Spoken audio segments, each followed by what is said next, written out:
What's up, guys? Vince Gabriel here. You're about to watch a masterclass that I did for a bunch of gym owners where I taught them how to fix the profits at their gym. And what I did is I taught six different levers, six different things that you can pull to increase the profits at your gym. The cool part is you don't have to do all six. You can just do one of them, and you're going to start seeing more money coming into your bank account. So pay attention to all six of these levers, implement one of them right away, and you'll be on your way. Hope you enjoy this presentation of Fix the Profits at your gym. Peace. What's up, everybody? See some familiar faces. Guess you guys are liking these master classes. Very cool. Excited for this one. I think it's gonna be a good one. Some of you that were at the first two, the first one we did was all about fixing the marketing, right? So hopefully, so we're taking action on some of those things. The next one was fix the sales. That's what we did last month. And this one is all about the profit. I'm going to get into, why this matters a lot in a second here, but this is kind of the one that matters the most. It really is. Like it's like, what are we all after? We're all doing this. We're trying to make money. We're trying to, you know, um, provide for our families and be successful. And, at the end of the day, this kind of is the metric. This number, this one number is the metric of the whole thing. So this will be a big one. This will be an important one. And the cool thing about some of this stuff, and if you've seen kind of my stuff, it's like this. Anything that I share with you today is never going to go out of style. It's like there's so much out there that that you could learn and be obsolete in an hour from like what you guys are learning from all these guys doing AI and again I use it. I'll show you some things today with it, but at the end of the day, I think we're a lot of people are putting the cart before the horse. I see these guys that barely have a functioning gym and they're pivoting to selling peptides out of their business when they have 20 members. And so I think that like we have to understand like first things need to come first. We have to have the basic foundational principles of like, your football coach always said to you if you play football, it's like, what do we need to do first? We need to block and tackle. We need to block and tackle. We need to block and tackle. And we're not going to like run the end around and run the trick plays first, right? And I'm not saying AI is a trick play. I think it's got to be part of our business moving forward, but we have to get the foundational principles down. So if you could let me know where you're at from a city. Just type into the chat. So we'll practice using the chat today. But type in your gym name. What's the name of your gym? And then what city and state you're from. So gym name, city, and state. Just so I kind of have an idea of where people are coming from. And I will tell you this is the way I do stuff is very, I'm a coach, right? So I was a trainer. I haven't been introducing myself at all. What an arrogant jerk I am, thinking everybody knows who I am. But I essentially have been in the industry for 20 years. I was a trainer for in San Diego for about five of them. Then I moved, opened my gym in New Jersey in '08, and my gym still runs. I'm in my gym right now. We've been running for close to 20 years. Probably about a decade ago, I started coaching other gym owners, but while my gym still runs, so I still can kind of practice the things I'm preaching, right? And testing things out and seeing what works and what doesn't. So that's kind of, the quick, very, very short story to a long story of me and what I'm doing. But I do see a lot of familiar faces and people that, have been on these things a lot. So I appreciate you guys coming back. It means a lot. And I think this is going to be a good one. I think this is going to be a helpful one for you guys. This is the most important piece. You do not want to leave early today. Of all the ones I've had, okay? Of all the ones that I've done, I promise you, you do not want to leave early, okay? What I am going to share with you at the end, I'm going to share with you a bunch of different things at the end of this that is going to be very, very valuable to you. Okay. So my strong advice is to not leave early. Some of you guys are like, oh my God, it's 1 o'clock. I have to go. Like, no, like do not leave early because the stuff that, you know, I'm gonna offer to you, right, is only going to be available while we're here today. So don't leave early. Okay. Right. Let's lock and load. What I was saying before I share my screen. The way I like to work is in coach format. It's kind of what I was getting into before. So I don't have slides. I don't have like PowerPoint slides. I have like a a Word doc that I slide down. I'll highlight what I'm talking about, and I'm just going to talk to you guys and teach you guys. But I don't have like fancy slides. It's not a webinar. As much as I have things to provide for you at the end, I don't have anything to sell you today, right? So you don't have to worry about a big sales pitch at the end. I'm not planning a big sales pitch at the end. Everything I'm going to give you and the opportunities I'll give you at the end of this are all there'll be no cost to you for anything. So it will be worth it to stay to the end. But that's kind of how I work. So apologize for the gritty, raw presentation of all this. But let's get rocking. And first, before we get started, are you ready? Type into the chat and let me know if you're ready. When you all tell me you're ready, I'll start. Let's go.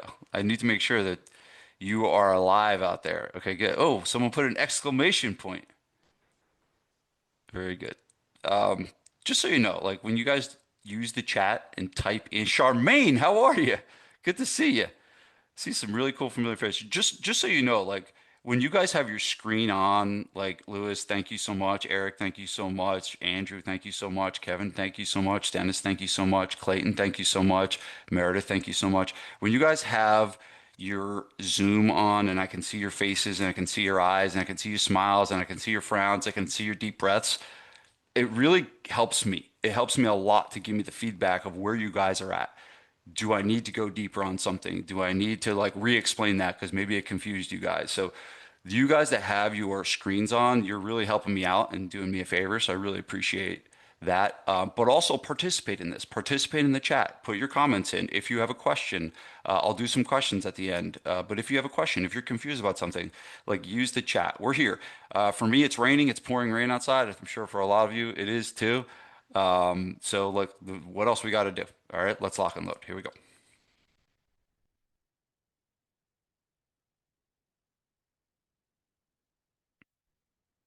Okay, go to this. Okay.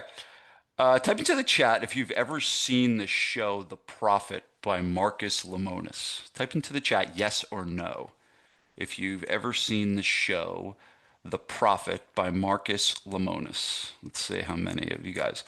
Oh, a lot of no's. Oh my gosh. Oh my gosh. Okay, good. Well, you guys got mandatory TV watch assignment coming for this weekend. But the Prophet, very quickly, the Prophet was a guy named Marcus Lemonis, and what he would do is he would go into struggling businesses and businesses that essentially were in the red, businesses that were just having drama, businesses that were going down the tube, and he would come in. He would do a deep dive, spend like a week with this business, and what he would do is he would invest his own money in the business, and then he would help turn it around. Okay? If you watch the show The Prophet, he followed similar patterns when he would help a business out. And the one pattern, some of them were the same, some of them were a little different, but there was one pattern that was the same every time. And it was on the second day when he would meet with the person, he would go to a restaurant, he would sit down with a table, and he would say these words: okay, let's sit down and look at the financials. Because we can't fix a business if we don't know the numbers. And so he was obsessed with, that's why the show is called The Prophet, of looking at what the numbers were saying about the business. That was his whole thing. His whole deal was like, all right, what are the numbers telling me about the business? Everything that I'm going to teach you today is through a very similar lens. Okay? So here's me. This is with my CEO mastermind. So I run a small group mastermind, groups of 12, and we meet 4 times a year. We've been two different groups. We've been meeting since 2019. And what we do is I give them a packet that's a deep dive of their business, and they fill out the packet. But what they also need to do is bring their financials. And their financials tell me everything that's going on with the numbers, how much revenue, how much expenses, how much profit, what the payroll was, everything. And I calculated, I have done 516 hot seats. A hot seat is where someone goes to the front of the room, everyone has their numbers, we all look at it, and we all give feedback based on that. I've done 516 of those.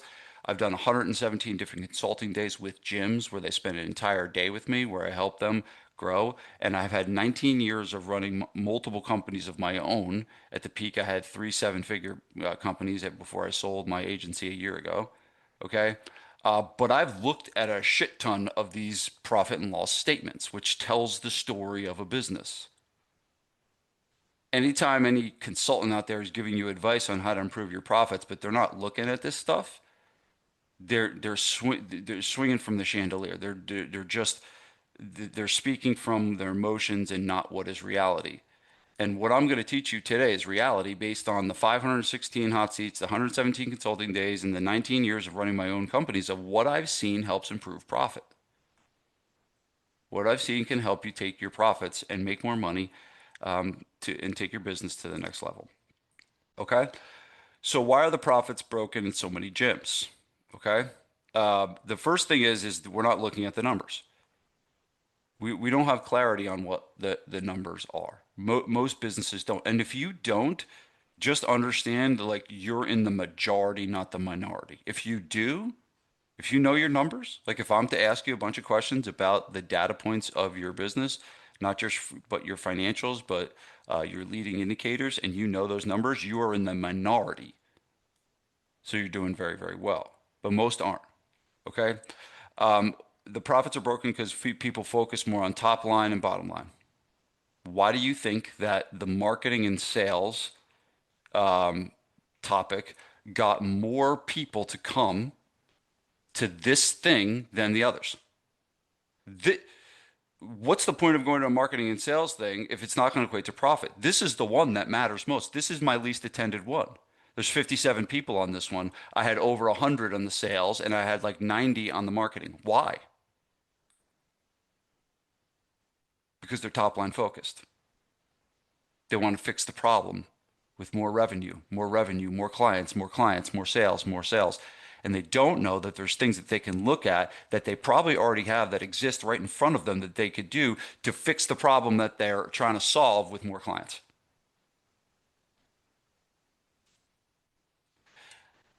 Number three is too many gym owners are price cowards. They're too afraid about price and they don't want to raise them. They don't want to do anything with them because they fear, people are going to think they're greedy pigs. Number four is they don't control costs and they have leaks in their business. And five is they don't know how to ring the register. They don't know how to make money. Okay. And we're going to go over a bunch of those today. Okay. So fixing the profits comes down to these five things, six things. And this is our topic for today. Knowing your numbers and making business decisions on the numbers and data and reality, not emotion. Number two, getting price right. Number three, fixing your billing cycle. There are some of you that are billing people improperly and not doing things with your billing that's making you lose money. Number four is looking at your current schedule. There is money inside the current schedule that you've got, and simple adjustments in that schedule will yield more money. Number five, we're going to look at unused capacity. Okay, unused capacity. This is an unbelievable concept that nobody talks about. And this is stuff that you've got that you're not using. Okay. And the last is I'm going to share with you how to acquire the skill of generating a cash flow surge, how to get money now. Okay. So let's get into it. Here's the first thing. Okay. We need to know the numbers. You got to know the numbers, but the first thing you need to understand and know is a lot of you are like, I'm making money, but where's all the cash? I'm making money. I have clients. There's actually revenue, But why isn't the number in my bank account going up? Where is it all going? Well, here's where it goes. Okay. So when I look at a profit and loss statement, there's three things that really matter, right? There's the revenue. Okay. In this case, it's 20. There's the expenses. In this case, it's 12. And there's the profit, which is 8. Okay. And this is good. We want profit. This would be a good, strong profit. Okay. But the reality is, do we get to keep all this profit? No, we don't. Unfortunately, we don't. And what happens is a lot of people think that, oh, I made $8,000 last month. You didn't make $8,000. Okay. Because there's places that money needs to go. And it's not going to be like just because I got $8,000 in profit means I had an $8,000 increase in my bank balance. And that's what we really want, right? You want to look inside your bank balance and be like, and to feel better about it, right? You want to feel good. You want to feel confident in that number. It's like, oh, it's going up. I'm making more money. Okay. But here are the three places they go. Okay. 30% needs to go to tax. Okay. And I strongly recommend every one of you creating a separate bank account that when you make $8,000, 2,400 of it goes into a separate account. You pull it out of your operating account. Okay. Because it's giving you a misleading number. Okay. But 30% of it goes to tax. 30% of it should go to what's called retained earnings. This is to build a cash reserve, ultimately leading up to about 3 months of expenses in your cash account. Okay. Retained earnings is also money that you use to reinvest into the business. Okay. And the last one would be your dividend. This is the money that you get to keep. Okay. So 40% of that, 3,200, that actually is the money pending you don't have a lot of debt that you got to pay. All right. That is the money that will rise the bank balance. Okay. So that's really why that you have like an $8,000 profit and you don't feel like you're making more money. This is the reason why, because it's going these three places. Okay. Now, what do we need to do to raise this number? Right? We can't do anything about this. We need to do these things no matter how much we make. If you make $80,000 in profit or $8,000 in profit, you still need to do this. Okay, so what do we need to do? We need to raise this number. But this could be why there's some frustration around where's all the cash. Okay, so I wanted to clear that up. Okay, so I talked about knowing your numbers. Okay, there's 7 numbers that you really need to know. 7 numbers that I want everyone to walk away on this call knowing. One is how many active and paying members do you have? Now you may be looking at me and be like, what the F are you talking about, Vince? I know how many members I have. I have X members. I have X members. I have this many members. And I will tell you this. Um, it is not uncommon for someone not to know how many members they have. Have you guys ever used a software called MindBody? Right? Um, many of the people that I've heard, seen use MindBody, all of a sudden their MindBody account has been going for so long that they don't even know how many customers they have because the software is such a mess. Now, hopefully you're not in that situation. Okay, but if you are, you need to understand and know that this is one of the basic, most important things, and it becomes even more important in number 3 that I'm going to talk about today. So you got to know how many active paying members you have. If you do, great. If you don't, you better get on it. All right, number 2, you need to know the average revenue per member. Okay, what is the average revenue per member on a monthly basis? Okay, how much do your clients pay you every month? Because some of you have this unbelievable, I get it's mind-boggling the numbers that I get and the discrepancies between when someone tells me what it is and when I actually figure out what it is. Because you might be thinking, well, yeah, everyone that pays me is like $400 a month. Okay, cool. All right. And then all of a sudden I figure out it's like $200 a month. And they're thinking every client they have is worth 400 a month and it's really down to 200. Okay. You have to have an embrace of reality. How do you get this number? Well, you take how many clients you have, right? Or you take your recurring revenue, right? Your number of your sales, and you divide it by actually how many customers you have. You take out your one-off, one-on-one people that are paying you every 6 months or something like that. It's like, what is it? And that will tell you around what your average revenue per member is. But I think people have a very misleading view of this number. Number 3 is monthly recurring revenue. You want to know what's expected. You want to know the amount of money that you are going to collect, not this month, but also next month. Okay. And we want to build our business around this MRR number. And our goal is to increase every month this MRR. All right. If our MRR is 20,000, the next month we want to try to get it to 22,000. And the next month we want to try to get it to 24,000. When you can build strength in your MRR, that is a powerful business and a very, very strong thing to do. Okay. Number four is you need to know what your attrition rate is. Okay. Type into the chat. I'm not going to ask you if you tell me, if you say yes. Okay, I'm not going to ask you. But type into the chat if you truly know what the average attrition rate of your business is in the last 90 days. If I go the last 90 days, and if you can tell me what was our average attrition rate, meaning the members we lost, type into the chat yes or no if you can tell me that number. Average of the last 90 days. Because the reason why I say 90 days, 1 month is not a trend. We don't look at things in 1 month. We look at things in 90-day trends. Okay, so type into the chat yes or no. Can you tell me what it is? I'm not going to ask you. I'm not going to put you on the spot. Okay. Okay, so a lot of yeses. Good. No, of course my old heads no. Good. Okay, good. So I'm seeing even some of you putting the numbers in. That's really good. Okay, excellent. This is honestly like is the most important number of your business. This is the most important number of your business. If you get this wrong, sales and marketing becomes so much harder. Okay. And so if this number is one of the most important numbers that we could ever have, we have to have a really good grip on it. So I'm glad some of you do. Number five is you need to know what your payroll relative to revenue is, meaning how much are you paying out in staff relative to revenue? Okay. How much are you paying out in staff relative to revenue? Ideally, for us to have a profitable company and a profitable business, we're between 25 and 40%. Okay. This excludes your owner's draw. Okay. And it essentially means that it kind of follows a 40-30-30 split. So if like 40% goes to payroll, 30% goes to your fixed and variable expenses, and 30% goes to profit, that's kind of where this number comes from. Okay. So that's why 40, if all of a sudden our payroll is 60%, it doesn't leave enough margin for us to grow because we're all going to have about 30% of variable and fixed costs, right?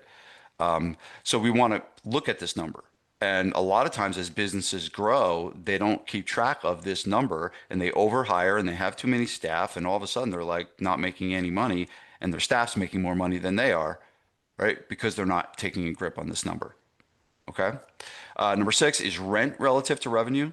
Okay. Ideally, we want to shoot for around 10 to 15% and a max of 20%. And I only suggest 20% in about a very, very high end area that's going to drive new business where you can do a lot of money. Okay. So 20% is on the high end. I'd like to see you closer to 10%. Okay. So this should kind of tell you is your rent, like if your rent's, $2,000 a month, you're in the clear, right? But if your rent's 10 grand a month and you don't have the potential to make 100 grand in that business, then that's not a good rent, right? And so you can start to look at that. Now, some of you are like, yeah, I wish you told me this before I signed my lease. So some of this is after the fact, but some of you are scaling. A lot of our clients are opening up multiple locations. This is something we talk about a lot. But if the rent is too high, it just takes up too much room and it doesn't allow us to be profitable. So this gives you some of that. And the last one is the last number you want to know is your revenue mix, right? And this is how much money is coming from each service offering. So if you just have one service offering, this is not like a thing for you. But if you have one-on-one training, if you have small group training, if you do athlete training, you kind of want to know how much of your revenue is driving each one of those services. And by knowing that mix, all right, and knowing that revenue mix, what you can do is you can see and say like, oh, so I have a guy, I think he's actually on the call. Oliver, are you on the call? I thought I saw you. Yeah, he's here. Oh yeah, what's up, Oliver? So Oliver, when we were at CEO Mastermind, he was doing What's a going lot of on, one-on-one Vince? training. What's up, brother? But this reminded me of you is that when you were doing a lot of heavy one-on-one, and he had a lot of sessions of small group on the calendar, but not a lot of clients in it. And I was like, perfect. You only have like 30. small group, or I think at the time it was like 20, we have that expense structure is fixed. And every person that we add into that fixed expense structure is pure profit on top of that. So we identified that that was a monster profit producing potential, and we hyper focused to grow that part of the business because every new customer was a zero increase in expense versus every one-on-one customer was an added payroll hour to a trainer. And so Oliver's focus for many quarters became how do we go and fill the small group? Oliver, are you there still? Yeah, life Where did you changing, man. what did you start at? And again, I honestly had no idea Oliver was going to be on the call. That's full no bullshit. So Oliver, where did you start at? We were at 28 small group and we are Right. stuck So when we there. started this venture and when we identified this thing, we were like, all right, this guy's got 28 small group, but he's got like a potential to put in like 60 or 70 or I don't know what the number was. Where are you at now? 91. Oh, okay, cool. Right. So he went from, did you have to expand any sessions? We got 34 sessions right now in classes. Back then it was probably like in the 20s. Okay. But incrementally we've been going up and profit margins have been increasing. And so, yeah. Got it. Awesome. Yeah. So that was a good example of, hey, we identified that the revenue mix and we were like, all right, there's a lot of juice to squeeze out of this potential piece of the revenue. Okay. Cool. Thank you, Oliver. Um, let me find some people to look at when I do Uh, this. yeah, I got on a call. Okay, cool. Yeah, guys, just make sure you're muting your audio too. Um, okay, cool. All right, the next one is price. So there is not a better lever to increase your profitability than to adjust your price. Now, some of you were on this the sales masterclass. I went over this with you guys as well, but this is actually worth repeating. And the quick story is this: when my daughter, excuse me, when my daughter Bella was about 1 years old, was 1 years old. Vanessa had the old 1 year old birthday party, and she went and got this monster cake for my 1 year old daughter, and the thing looked like a wedding cake. I was like, look at this, and I was like, Vanessa brought it over, and she's like, oh honey, I was like, this is the most wonderful cake I've ever seen, and she's like, yeah, thanks, and she was kind of like almost sheepish about it, and I was like, where'd you get the cake? And she's like, oh, it was like this place, and it was like 45 minutes away or something like that. I was like, I'm wondering why she went so far to get a birthday cake for a 1 year old. And then I said, my wheels start turning a little more, and I'm like, Vanessa, how much was this cake? Like, what did you pay for this cake? And she like turned beet red, and she's just like, I have to check the receipt. I was like, honey, how much was the cake? And she's like, $474. It was like a legit a $500 birthday cake for a 1 year old. And I was just like, what the hell? But understand this is that it did not make any sense to me. It probably doesn't make any sense to you, but none of that matters because it made perfect sense to the buyer, which was Vanessa. And the most important thing you need to understand about price, and I'd write this down, is your value judgment does not matter. Your value judgment does not matter. Okay, you are in a different position than a lot of your customers. Okay, your mom's value judgment does not matter.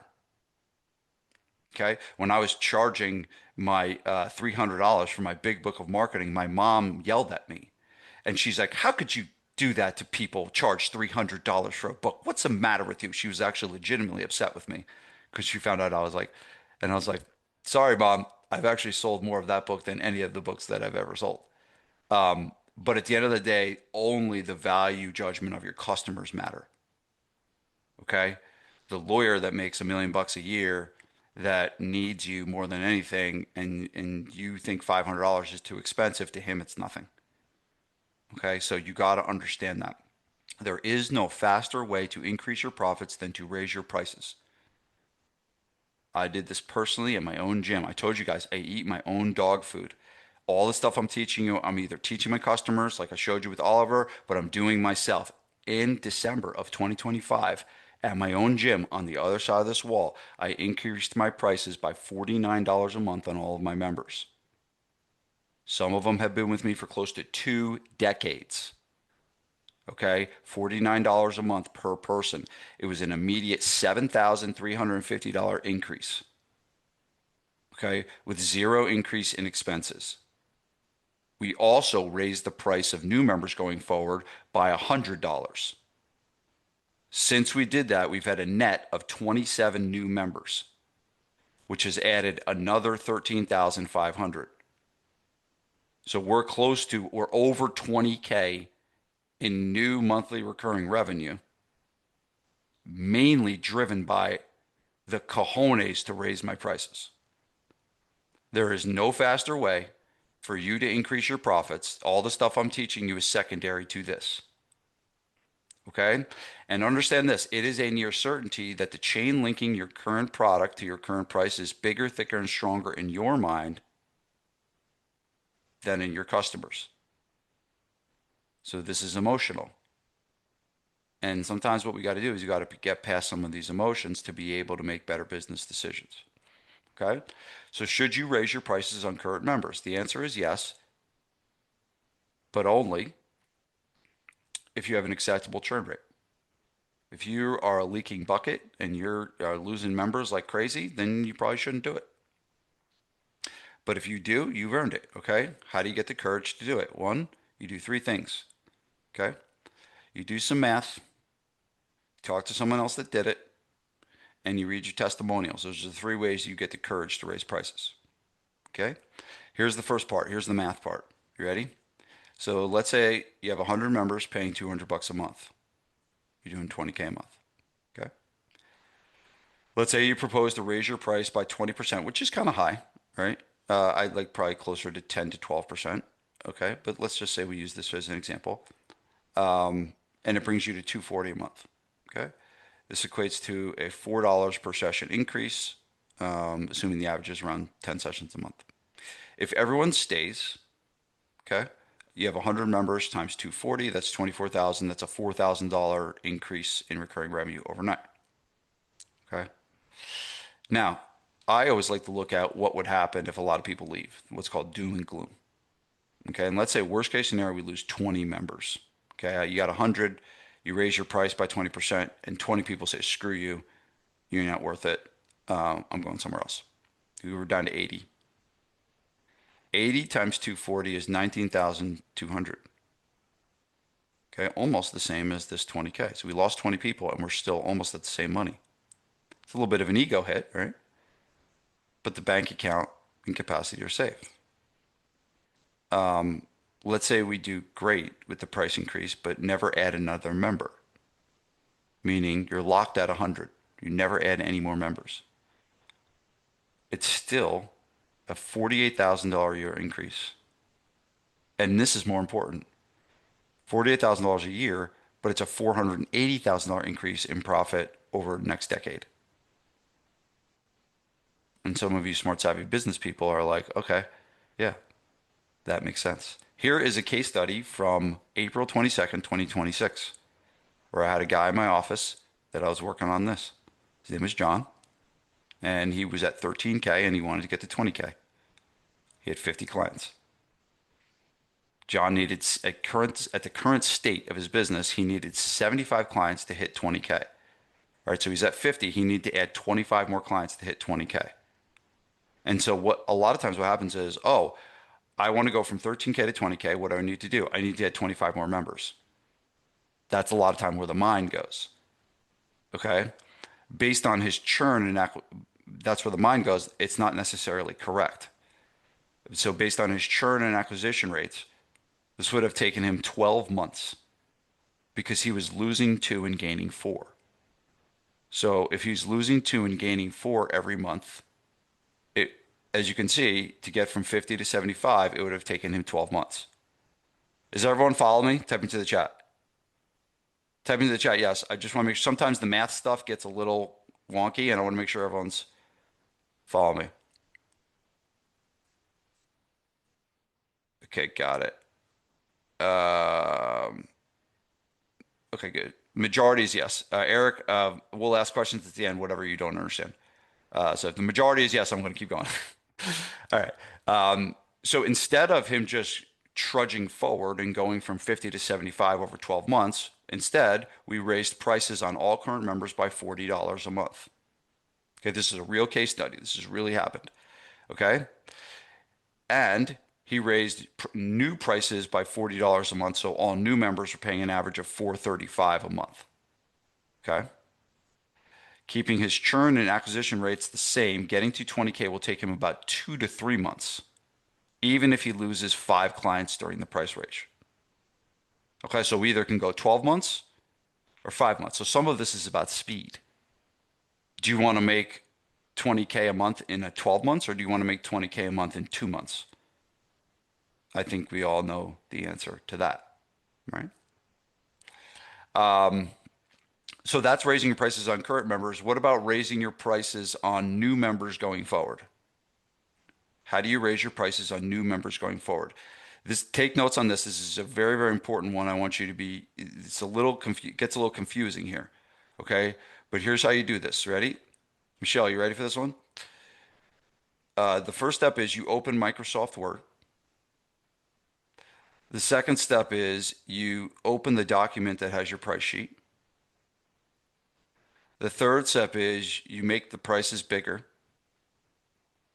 The fourth step is you click save. The fifth step is you click print.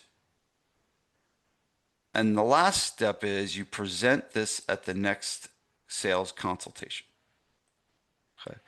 Usually about halfway through, I start seeing the smiles. At first, everyone's like all serious and they're all ready, and like the smiles start. Once I get to point number 3, the smiles start coming. But that's all you need to do. You don't need to tell anybody. You don't need to, like do anything except go in there and do it, and just have the courage to do it. That's all you need. That's all it is. That's all it is, guys. That's all it is. Just go do it. All right, number 3, the billing cycle tweak. Right? So, but where are we at so far? So, one, we got to know our numbers. If we're going to be more profitable, we have to have a grip on what the data is telling us, meaning we have to have a grip on reality. Okay? Not emotion. The second piece is we know that price is the biggest lever. And whether that lever you're going to pull is raising on current members, whether that lever you're going to pull is raising on new members going forward, I don't care what it is. But that is the fastest way for you to start making more profit, is an adjustment in price. Okay. Number 3, this is very simple and very easy too. Okay.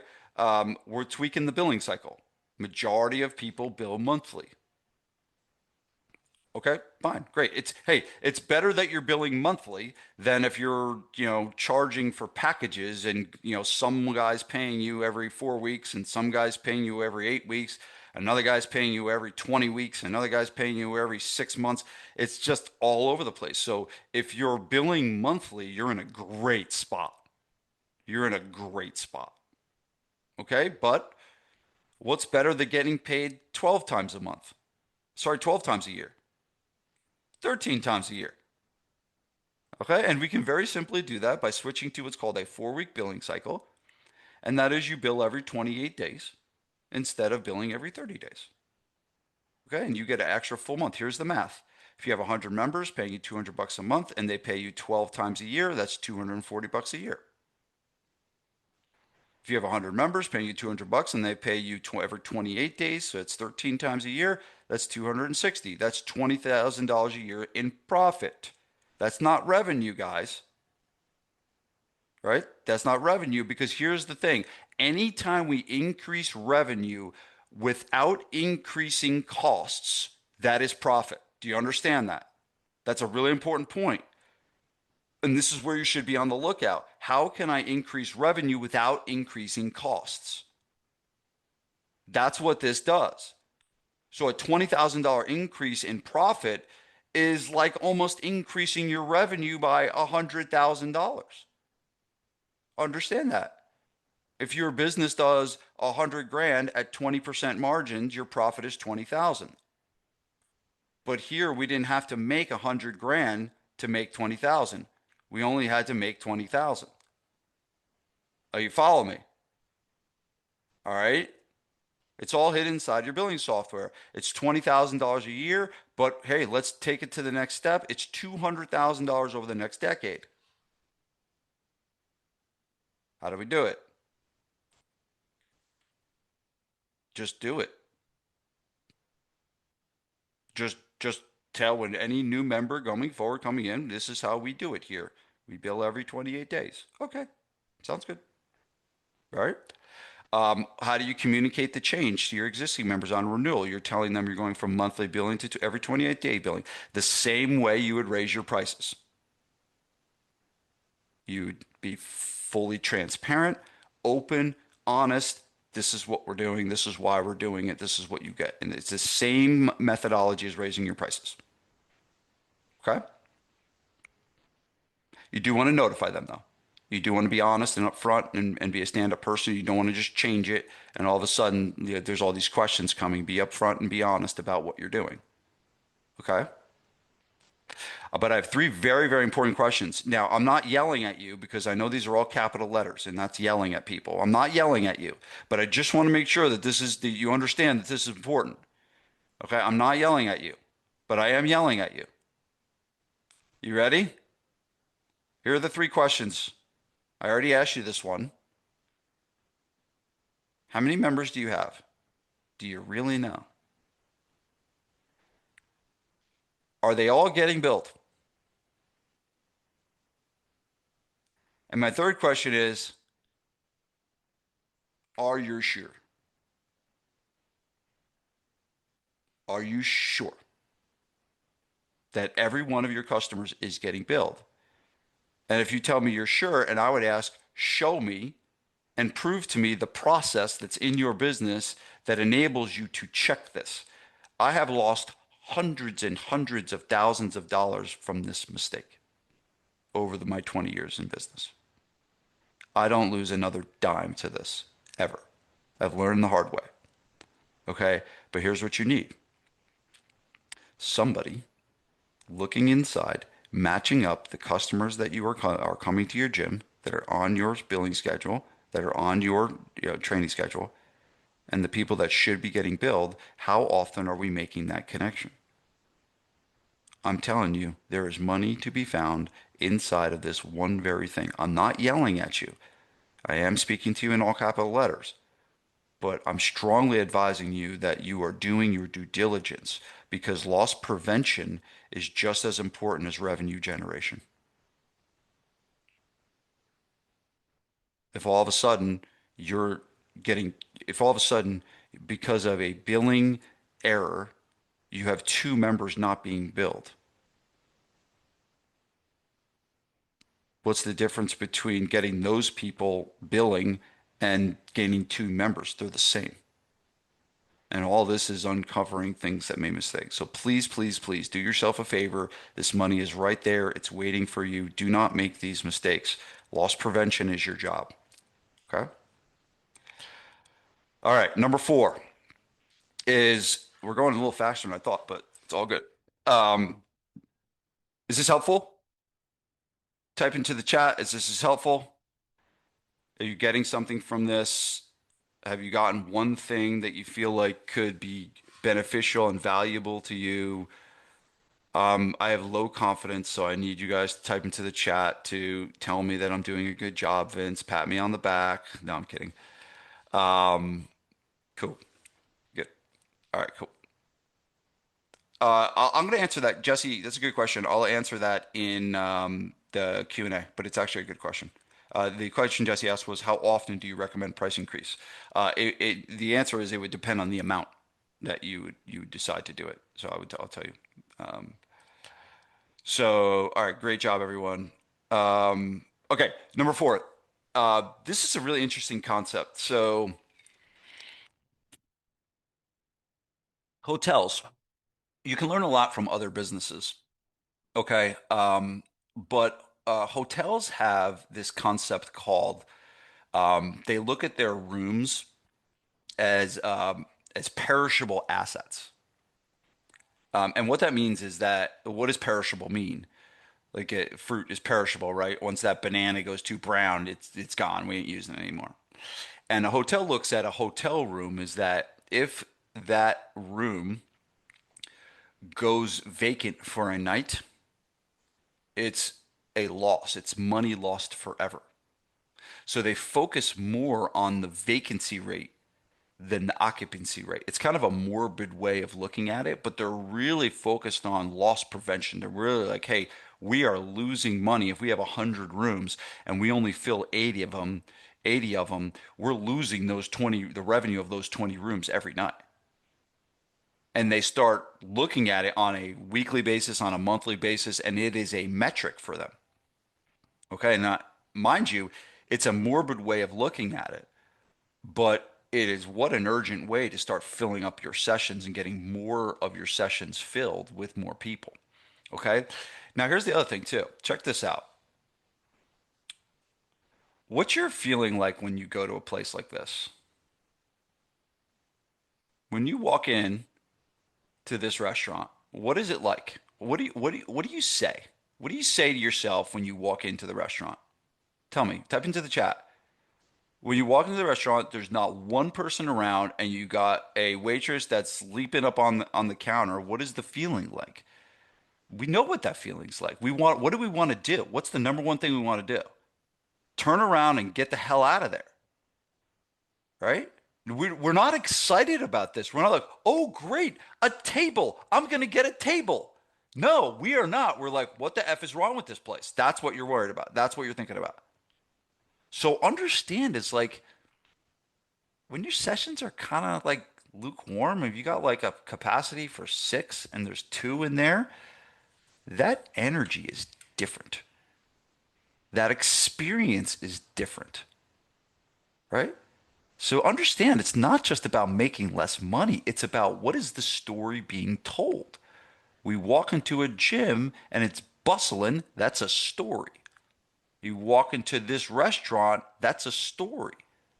And what do we want to do? Well, we want the story to be this place is freaking great every time, right? And so we want to create that experience as much as possible, right? I took my kids to Monday Night Raw. If you are not paying attention to the WWE, I don't care. This is a real picture from my phone. Okay, if you're not paying to if you are looking to make more money in your business and you are not paying attention to everything the WWE is doing, you're nuts. This is a company that is on a tear, on the highest level it's ever been in. I would be so paying attention. Even if you do not like wrestling, you should be paying attention to this. We went to Monday Night Raw on a Monday night, Madison Square Garden, not a freaking seat empty. Not one. I don't want to even tell you what we paid for the tickets. Okay? Not one empty seat. They have mastered the art of capacity. And we need to do the same if we want our businesses to be more profitable. Okay? Here's the thing. If you have 24 total sessions on your calendar and you have 24 sessions per week and you have a capacity of training 6 people in each one of those sessions, you have a total capacity of 144 spots. Okay, that's what your capacity has for your business within that schedule. It doesn't mean you can't add more sessions, but within that schedule, within those 24 sessions, you can do 144. Are you paying attention to what percentage of those 144 spots are getting filled every week? You should be. It's one of the lifebloods of your profitability. Okay. The goal is that we fill an average of 122 of 144 spots, which is around 85%. Okay, that's our goal. That should be your goal. Every one of you should be worked towards what is your calendar? How many sessions do you have? Right? And start working towards 85%. Let me tell you something. Let's show you something that's going to blow your mind. You ready for this? Okay, let's continue with this 6-person session. Okay. And let's say on average in the 6-person session, we're getting 4. On average, we're getting 4. Okay. We're charging $50 a session. So each session we're making $200. If we have 40 sessions a week, we're making $8,000 a week. If we multiply that by 52, we're we're making $416,000. That's our revenue. Okay. With an average of 4 people per session. That's across all the sessions. There's an average of 4. Look at what happens with 5. 4 to 5. That's it. One more person from 4 to 5. Still $50. Okay. Instead of 200, we're making 250. Still 40 sessions. Instead of 200, we're making 250. We're at 10,000. Okay. So annually, it's 416,000 to 520,000, a 25% increase. Okay, going from 4 people per session to 5 people session on average equates to $104,000 more profit. Do you understand this? This is only one more person. I'm not saying you need to go from 2 people to 6 people. I'm saying you go from 4 to 5. That's one more person, a 25% increase, 100,000 more profit. Now, look at what's the $100,000 more in profit number. What does that mean? Well, look at what my example was back when I did when I did the billing thing. What was the billing thing? The billing thing was 20,000. $100,000 business that's at 20% margin, they're making $20,000 in profit. A $500,000 business doing 20% profit is 100 grand. We just added what it would take a normal business to add needing to do $500,000 in revenue. Do you understand the focus of, are we starting to understand the shift and the mindset of being a profit and making decisions in our business to drive revenue without increasing costs? That is what this is all about. Okay? That's what that does. 6 ways to get them full. You ready?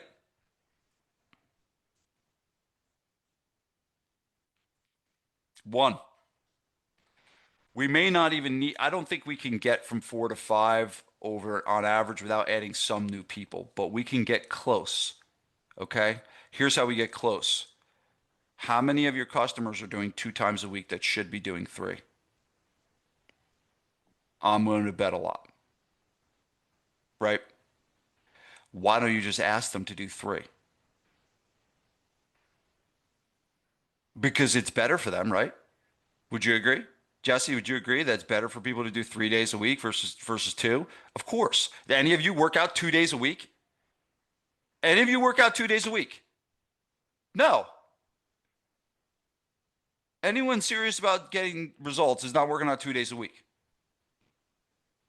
So why are we selling that shit? So you have a session upsell system. And your system is you reach out to 10 to 15 members per month and you offer them an extra session for free for 30 days. At the end of the 30 days, you sit down with them. It's like, how do you feel at 3? They're most likely going to say, I feel great. It's like, okay, good. We'll keep going at 3. You do this with 10 people a month. Over the course of a year, that's 120 people. I see the heads nodding. Okay. Number 2, what gets measured gets done. If we ain't tracking this, we don't know what the hell's going on. You need to track your usage weekly against the goal of 85%. So going back up here, we need to know, all right, we're at 100 spots out of 144. Our goal is to get to 122. You got to start tracking it. All right, you got to start tracking your usage, add it to your weekly scoreboard. Okay. Number 3 is getting, if you are not reaching out to people that are not coming to their sessions, they will quit. Do you understand that? If you are not reaching out to people that are not coming to their sessions, they will quit. Some of your lack of usage is people just not showing up. And the biggest mistake you can make is not reaching out to those people that aren't showing up. Like, they are going to quit. I promise you this, they are going to quit. You do not allow it to get that bad. The minute they don't come, you call them. We're in the business of getting people to come to our gyms. That's what separates us. Okay? You can't let it get away from you. You need a lights out attendance tracking system. Okay? Number 4, give more spots away for free. It is more expensive to run a session with an empty spot than it is to give it away for free. Do you understand that? It is more expensive for you to have an empty spot in your gym than it is to give it away for free. Because if I give it away for free, there's potential for a sale. If it's just empty, there's no potential. So this begs the question is, why aren't you doing a monthly Bring a Friend Day? If not monthly, why not quarterly? Why aren't you encouraging your people to bring friends? Why aren't you having specific sales where you can do things like moms train free in the month of May or dads train free in the month of June? That's all leveraging what's called the Lonely Kettlebell Theory. We're giving more things away for free for the potential to make a sale. But I don't like giving stuff away for free. Get over yourself. You're not that good. Get over yourself. Give it away. Remove sessions from the calendar if you're below 50%. Sometimes this is the fix. Sometimes we just have too many sessions on the calendar. And simply by going from 30 sessions on the calendar to 24 sessions on the calendar, sometimes we make more money immediately. I ask you to tread carefully on that one, that you don't lose clients in the process. But sometimes that is a fix. And your usage rate can be increased overnight by simply removing stuff. Okay? And when you get to 85%, hold your water. Remember that? Remember this restaurant? Where do we want to be? Do we want to be here? Or do we want to be here? We want to be here. So when you get to 85%, hold your water. Get a couple complaints. It's not the end of the world. It makes people be more on their toes, for sure. Okay. Number 5 is we want to leverage the unused capacity in our business. Do you guys know what percentage of sales McDonald's makes from breakfast?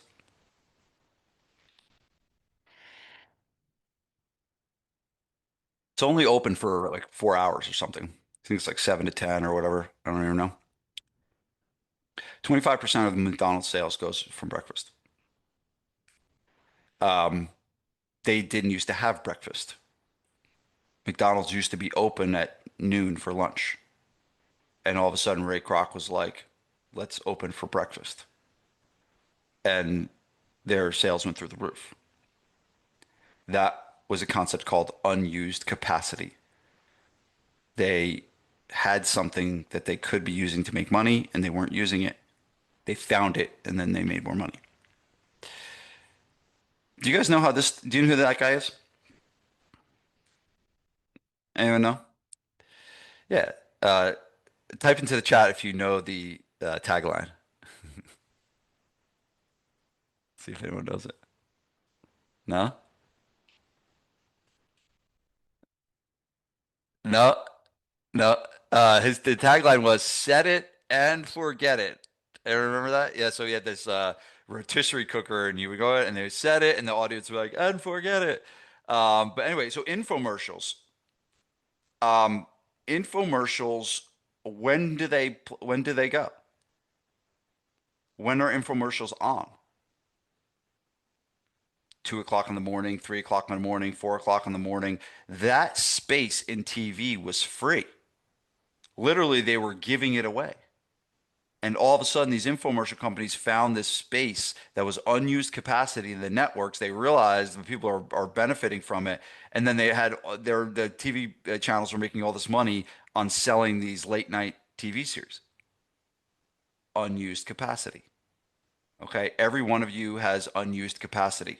Here are the places where I think you have it most. Number 1, you have unused capacity in your lists. You have unconverted leads. You have unconverted trials. Okay, all those people haven't bought yet.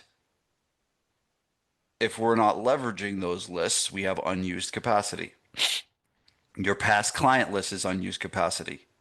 If you are not doing regular things to reach out to your past customers, that is unused capacity. That's an asset that you can use to make money that you're not currently using. I will tell you this, the hint is reach out to every past member on their birthday with an offer to come back. Okay? Number three is trainers' time. You have trainers, they have time. What can they do outside of training sessions? Well, one of my staff members, Andres, he is a wizard on social media. So he trains 30 hours a week, and then he gives us 10 to 15 hours a week of social media work. And he's phenomenal at it, and it's great. Before, we weren't doing anything with him at all. That was unused capacity. All right? It's an amazing thing. Number four is midday hours. What times of the day are dead and can be used to make money? We do all of our one-on-one training in the midday. 1 o'clock, 2 o'clock, 11 a.m. All of our one-on-one slots, we do a small number of them, but that's all money we were making before, and we filled our hours with those one-on-one slots because we had capacity in the midday. Okay? Number five is relationships. I suggest you all make a list on who you know and who you need to know. Who do you know in your community that could put you in front of all the customers that you need to be put in front of that you're not making a relationship with? Right. And number six is space. Is what areas of your gym are not making money but should be? Well, I'll tell you this. We have about a 300 square foot area where we make about $2,000 a month from a physical therapy renting it. Right? It's a value add to our customers. It's a revenue generator. And it's a great relationship moving forward. And it's something that didn't exist before that does exist now. So do you have space that can be provided and used to make money? All right, number six, this is the last one. Cash flow surges. What do we need to do to get a cash flow surge? Okay. The there's a very historic story of the Beatles, and they're sitting around at one of their mansions, and they're in the backyard, and they had just hit and made it big, and they're sitting around like, hey man, it would be really nice if we had a swimming pool at this home. And they looked at each other and was like, well, why don't we just go in the recording studio, because it was in their house at the time. Why don't we just go in the recording studio and let's record a new song, and we'll take the proceeds from the song and buy a swimming pool. And so the language became not we're going to write a song, we're going to write a swimming pool. And understand this is that you have the ability to write yourself a check whenever you want.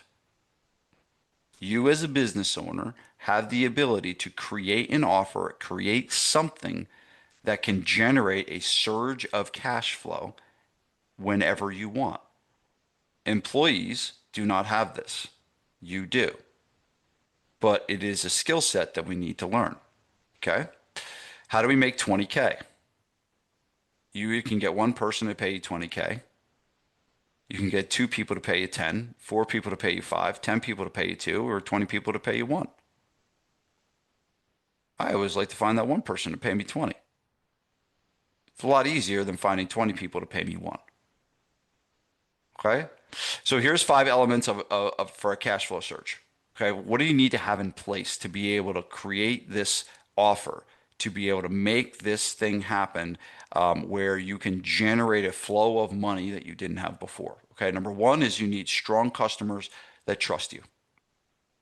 You will always do better with a cash flow surge if you have trust within your customers. Number 2 is you have quality lists of unconverted leads and past members, meaning you are keeping a relationship with them after they have left. Number 3 is you have the ability to build an irresistible offer, meaning you can create things that people actually want to buy and will part ways with large chunks of money for it. Okay. Number 4 is you've built relationship equity. And number 5 is that you are believable with your scarcity and urgency. Those are the kind of 5 things. If we're going to do this cash flow surge thing and we're going to do something and put something out there that's going to drive some money forward, okay, those are the 5 things that need to be true about your company. Okay. Now, there's many different ways to do this. Many different ways to do this. But I'll share with you the one that I did when I opened this gym that I'm in now. It was 2017.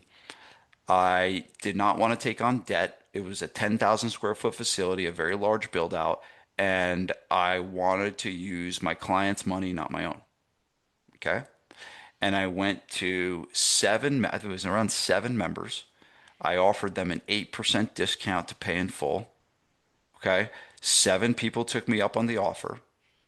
And every year in December, those people still, not everybody, I think there's some people that have left after a while, but this is now close to a decade later. We still have about six, I think there's five people now, but five people now every year pay me in full at about $5,000 a pop. So every December, we collect a nice chunk of change at about 25 to 30 grand in December hits the account, right? And that's the money that I used back in the day to fund the build out of the new facility. Now, what did I have? I had relationship equity of those people, and I had strong customers that trusted me to be able to do that. If I just went to a bunch of cold people, it probably wouldn't have happened. So understand that the relationship you build is really powerful, and it gives you the ability to do all that stuff. Okay? So I kind of just explained to you kind of how I did it. Here's the actual, this is like, not the, I don't think this is the actual letter, but this is something along the lines of what I sent. So I'm sending this email to a small handful of clients I believe could benefit from this. I've created an offer for clients that have been with me for a while to get an 8% discount on their membership in exchange for paying in full for the year. My accountant has approved me to do this for no more than five people. If you're interested, just reply to this email. Thanks. So something along those lines that you could send to your customers. Now, I do think that there's a right time and a place for this. There should be a reason for the money, not just random, like, oh, I want just to see more money in my account. But there should be usually a reason that you're doing this for. Okay. Understand that if I wouldn't do this, if this is going to drastically reduce your recurring revenue. When I did it personally, it was a little hit to my recurring revenue, but it wasn't a huge hit. So just understand this, if this is going to be a monster hit to your recurring revenue, and all of a sudden you're going to be running at a loss, this is not a good decision to do. So it's not for everybody all the time. Now, there are different ways to do it. Okay. There's different ways to get a cash flow surge. This is just one way. I'll show you how you can get access to the other ways in a second here. Okay, so let's go with a case study. Ready? Jason, are you on? I saw him earlier. He should be on. Jason Marr? Thought he was on. Okay. Oh, good. Leo, see if you can find him for me. So here's the case He's not study. showing up right now. Okay. So here's the he's case. there. He is there. Okay, cool. Tell him he's up in a few minutes. Um, Here's the case study. Ready? What will your business look like in 12 months if you, let's say we did some of the things we did today. If you raise prices on, let's say you had 100 members and you raise prices from 300 to 330, okay, which is roughly like a 10% increase, 300, 330. Let's say you started doing 28-day billing instead of monthly billing, okay, as we talked about. Let's say you got your capacity from 50% to 85%. From not only getting more people to be in your sessions, but also adding some new customers. And I put a very, conservative ad, 5 clients a month, okay, which I think is a very conservative ad for that, okay. But your capacity will goes from 50% to 85%, okay. And let's say you orchestrated a cash flow surge, like I just talked about, and got 3 members to pay in full at $5,000 each, and you repeated this every year, okay. So the recap, the 20% price raise is 48K a year in profit, right? The 28-day billing cycle is 20K in profit. And the adding one more person in session on average is another 104K. So 172K. Okay, 172K in profit if you do some of the things that I shared with you today. Now, let's make the same comparison I've been making. A gym doing 1 million in revenue that's 20% margins, their profit is 200K. A gym doing 1 million in revenue at 20% margin, your gym is making 200K in profit. I just showed you how to make 172K with almost no increase in revenue. If this gym that's doing $1 million wants to increase another 200K, they got to do another million. Do you understand that? Greg, do you understand that? Yeah. It's like if I got a business doing a million and I want to make 400K instead of 200K and I keep running my business the same way, I got to do another million in revenue. I just showed you how to do that with almost none.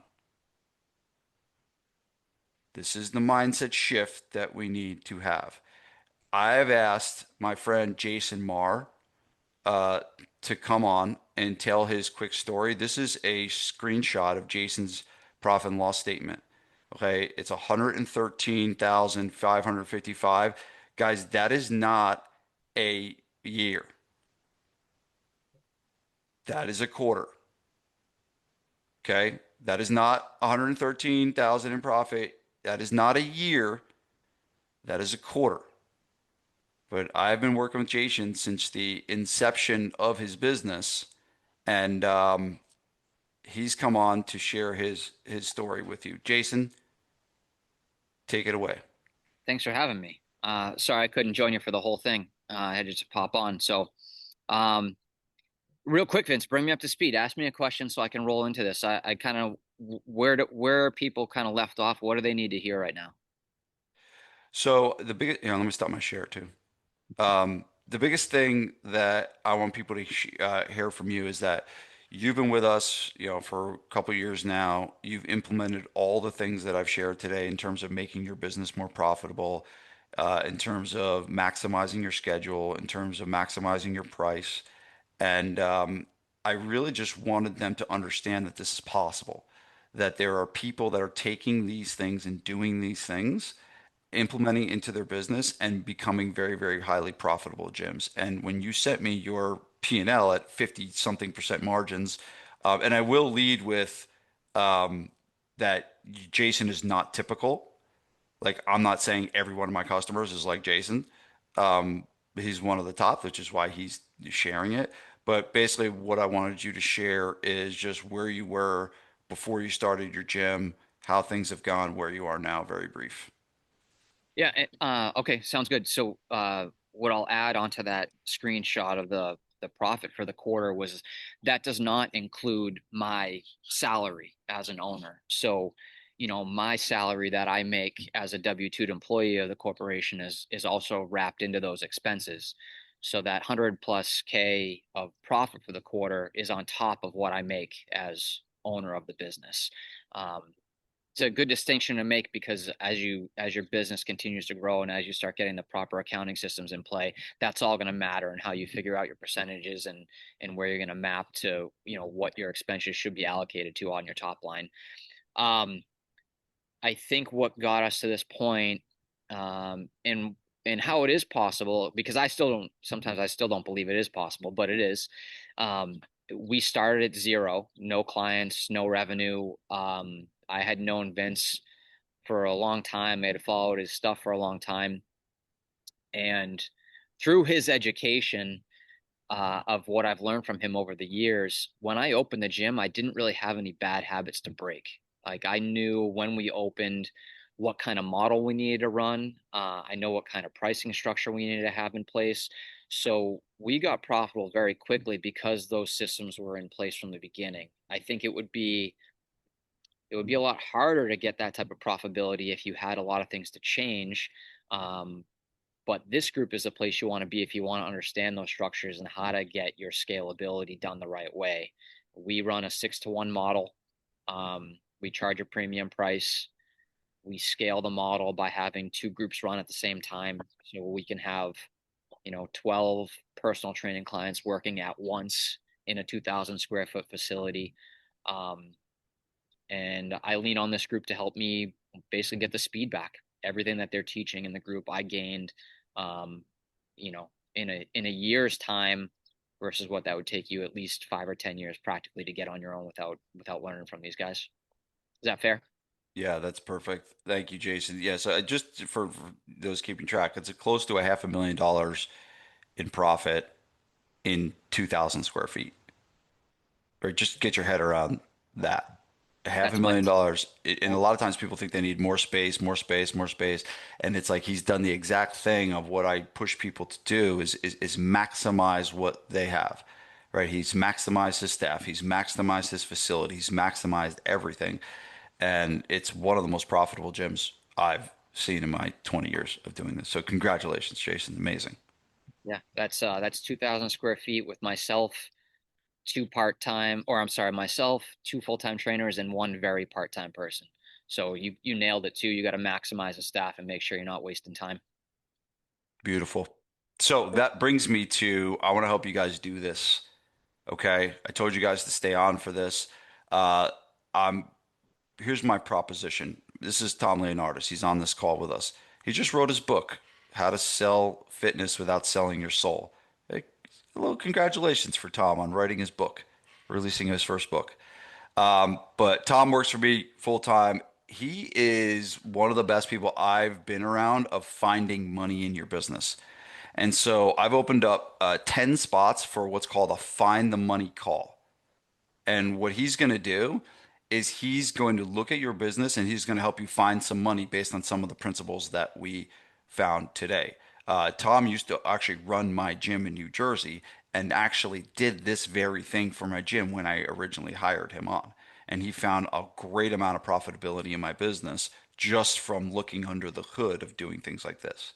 There's 10 levers he may pull. I just went over the first five today, but he has other levers that he can pull to be able to help find the hidden money in your gym. This is a free call, okay? But there's some things of how this works. So here's how you got to understand. One, um, Tom will put the link into the chat to book the call, but you lock in your time slot today. This is the only time to do it.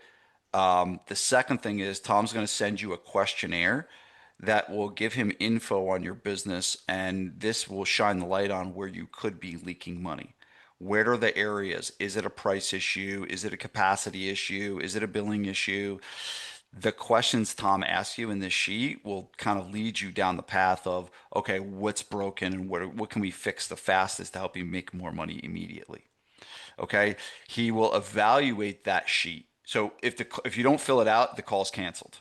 Okay, he will evaluate that sheet before, and he will prepare for you. This is why we can only take 10, but he will prepare for you notes and things and suggestions that he has of what you can do, and then you guys will meet on the call and discuss it. Okay, when you show up on the call, he'll give you the strategies to find the money. And then the last part is you'll just say, be very happy and say, thank you, Tom, for helping me make all that money. Okay. So that is the offer today. It's not a selling, not selling anything. It's a free value add. And here's the thing, full disclosure, guys. Like, why am I doing this? Why am I doing this masterclass for free? Why am I giving you this free call? At the end of the day, I've always run my business as, hey, you guys know that I'm running a business, right? I coach gym owners. Jason doesn't get coaching from me for free. Like he pays for it, right? But at the end of the day, I've always found like the best way I can market my business is to give you as much value as I can for free, right? And if all of a sudden you're getting value from the things I'm providing for free, meaning you're getting value from this masterclass, you're getting value from the call with Tom, you're going to get value from the resources that we provide, you get value from my podcast. If I can do that and just provide value for you, what's it going to be like when you actually start paying? It's going to be a lot better, right? So that's the reality. That's kind of why I do this. So full disclosure, yes, we're running a company, we're running a business. We have services that you can buy that will help you take your business to the next level, 100%.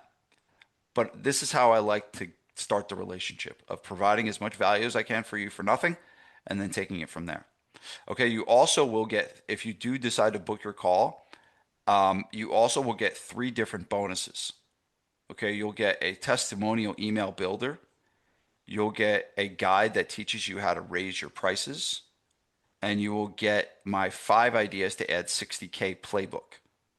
Okay, you'll get those if you book the call. We will give you these resources when you show up to the call. Because what I don't want people doing, and that's not fair to us, is people booking calls just to get resources and then all of a sudden they cancel the call. That's not fair. Okay. So you'll get those three things on there. The one I wanted to show you is the testimonial email builder, which is really, really cool. And you'll get this. It's and I'll walk you through it real quickly. So check this out. So I created this testimonial email builder that basically in a couple minutes you can create an email that gets sent to your list that is a testimonial about one of your customers. So think like one of your gym customers that's been doing well. You can basically use this formula to create and write really good testimonial emails. So I'm going to build it right in front of your eyes. It takes about a minute. All right. So let's just use Helen. Let's say the client's name. It's just what's your client's first name? The client I'm going to use the story is Helen. Okay. How old are they and what stage of life are they in? Let's call her a working mom and dad. What neighborhood does she live? We'll call it Berkeley Heights. How would they have described themselves by joining? Always tired. What were the specific physical complaints? We'll call it low energy and fatigue. How did they feel about themselves emotionally, embarrassed in their own body? It felt like they lost themselves. What had they tried before coming to you? Let's call it personal training elsewhere. What finally made them walk through the door? Upcoming event. What were they afraid when they first started? Getting hurt. What surprised them most about your gym? We'll call it how much the coaches cared. How did they train and what coaching did they smoke or personal training? Did community coaches and accountability play a role? We'll call it members became friends. Lost significant body fat. Compliment someone on seeing them. I'm just picking whatever right now. Let's call it more confidence at work. I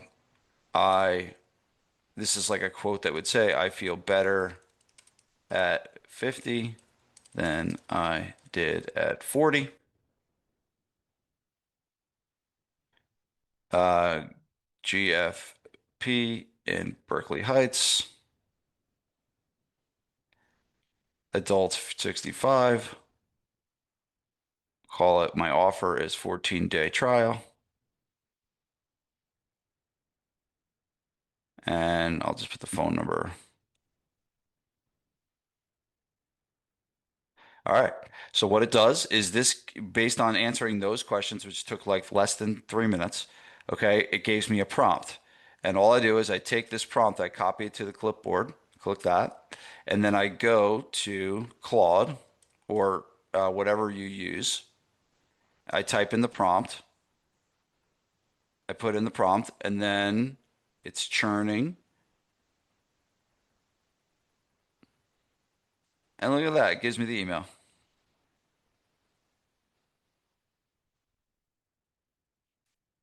All based on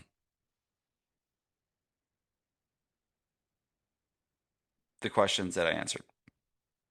And it's a decent email because I've programmed it with my stuff. So that's why it's a good email. All right. So you'll get that. Um,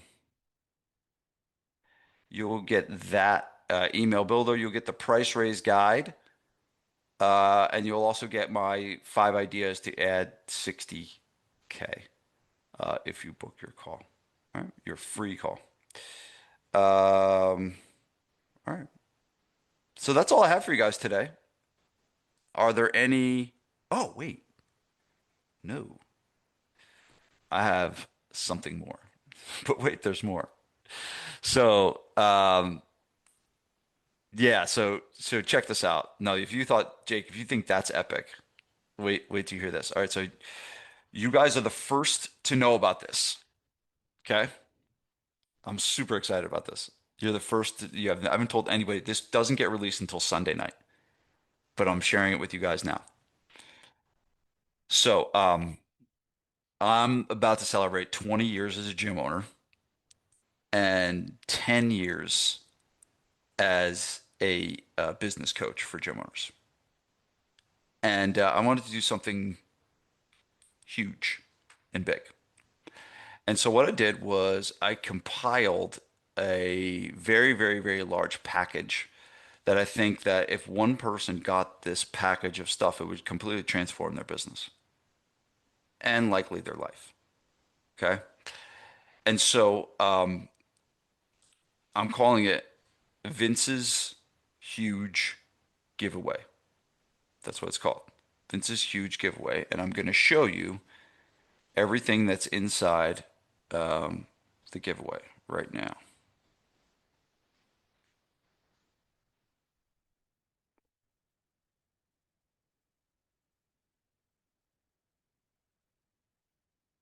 All right.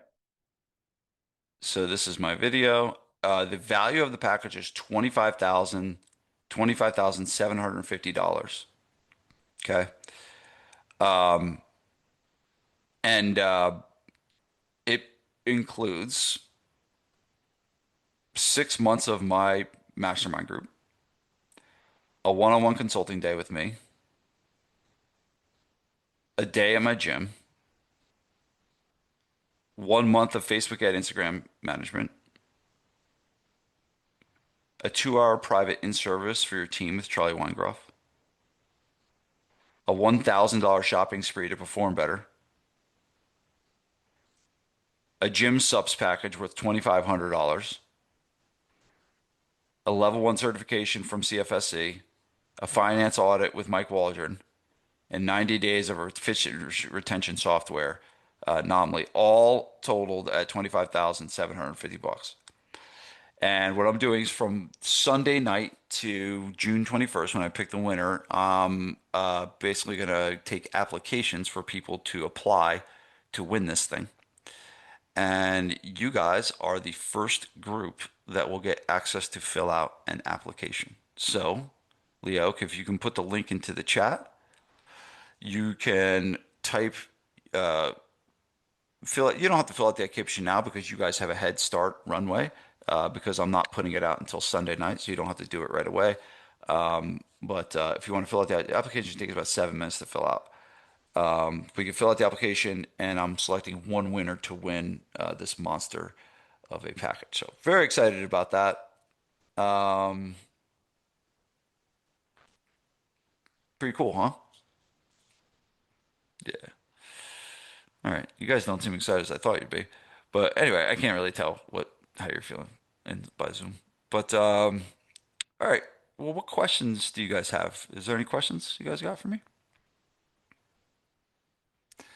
Charmaine, are you in like witness protection program that you like?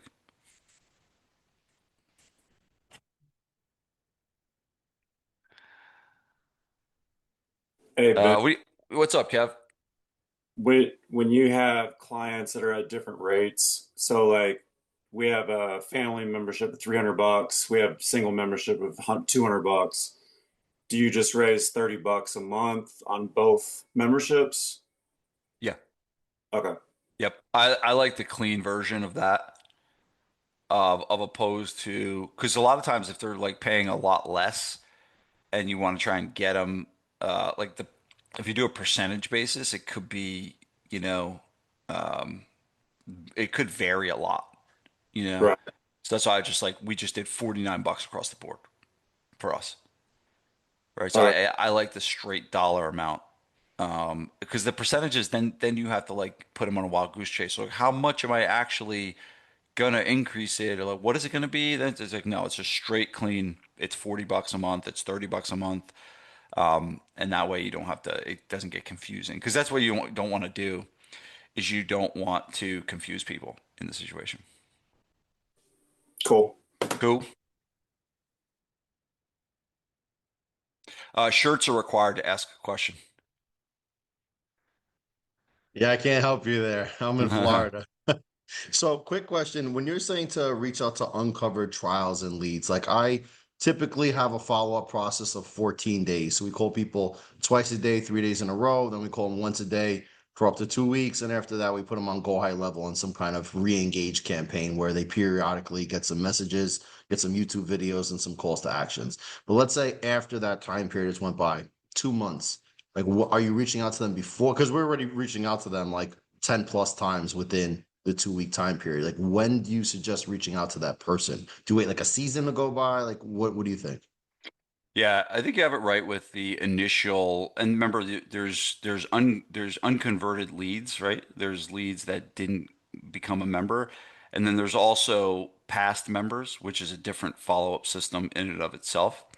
But yeah, I think like around 21 days is gonna is the intensity of the follow-up, meaning you're frequently doing it, and then you add them after that. You would add them to your email list, right? And your email Yep. list should be, sending regular content. But what I would do is I would go back um, and and think like go back to your 90-day people. Like, so go back 90 days and like pick the 90-day ago people and then do individual reach outs based on those people.